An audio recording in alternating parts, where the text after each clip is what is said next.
I'll be showing you 5 psychological triggers to help increase conversions on your Shopify store. So the first psychological trigger we're going to take a look at is scarcity and loss aversion. So for scarcity, it's creating a sense of urgency by highlighting limited stock or time-sensitive offers. For example, this could be only 3 items left in stock, or the sale is going to end in 24 hours. This really increases FOMO as people don't want to miss out on a potential product they might like. Amazon does this all the time, and they'll actually list the amount of stock an item has left. And as a customer, you don't really know when a restock is coming in, so you want to make sure you're picking up that item. This is a common psychological trigger that is used all over consumer marketing. The next one is loss aversion. So this is similar to scarcity, but make sure you're highlighting potential losses rather than gains. For instance, don't miss out on this exclusive offer can be more compelling than get this exclusive offer, as people tend to value losses more than gains. So if you focus on the lost aspect, it can have a stronger effect. In terms of implementing this in your store, there are plenty of Shopify apps that make this super easy to do, such as using countdown timers for different sale dates. You can have stock counters for products as well. And then you can use the loss aversion psychological trigger incorporated in the actual text for these countdown and stock timers. The next psychological trigger we're taking a look at is social proof. So using reviews, testimonials, and user-generated content to show that others have bought and enjoyed your products. You can also display recent purchases and customer reviews.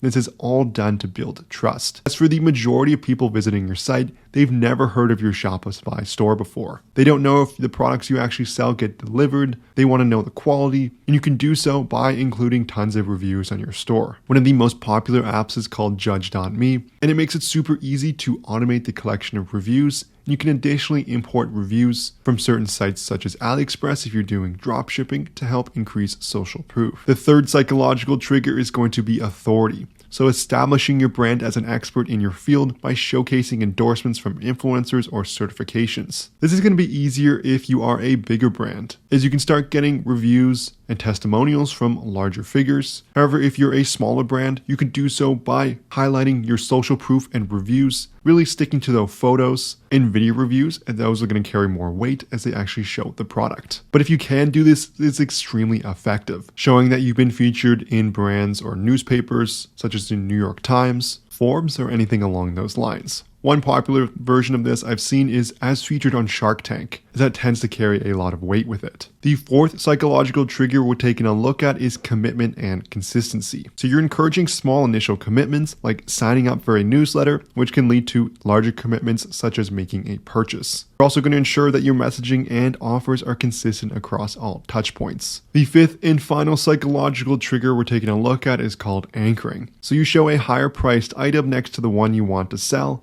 to make the latter seem like a better deal. Displaying original prices next to discounted ones, also emphasizing savings. This concept works extremely well, and it's all done by comparison. As if you're looking at a $10,000 watch, suddenly a $300 watch really doesn't seem very expensive. But if you were to see this $300 watch by itself, you might not even consider it because of its price. I was recently in a bicycle store, and at the front they have all their $8,000, $10,000 bikes. And so when you go in, you're a little bit shocked on how expensive it is. But close to the back, you have your cheaper bikes at the $500 to $1,000 range. And by comparison, because I had been anchored to that initial $10,000 price, paying $500 to $1,000 for a bike just didn't seem as expensive as it would have if that was the first thing I saw. So to summarize, we looked at 5 different psychological triggers. The first one is scarcity and loss aversion. The second one is social proof. Thirdly, we looked at the concept of authority. The fourth one was commitment and consistency. And lastly, we looked at anchoring. All these psychological techniques and triggers are used by huge brands to help increase sales and conversion rates. If you've made any sales on Shopify, you know how hard it is to keep track of how much money your store has actually made. That's where our sponsor Profit Calc comes in, the one-click profit calculator available for your Shopify store. All you have to do is select the date range you're looking for to get real-time calculations. You're also going to get a detailed breakdown of different metrics and analytics,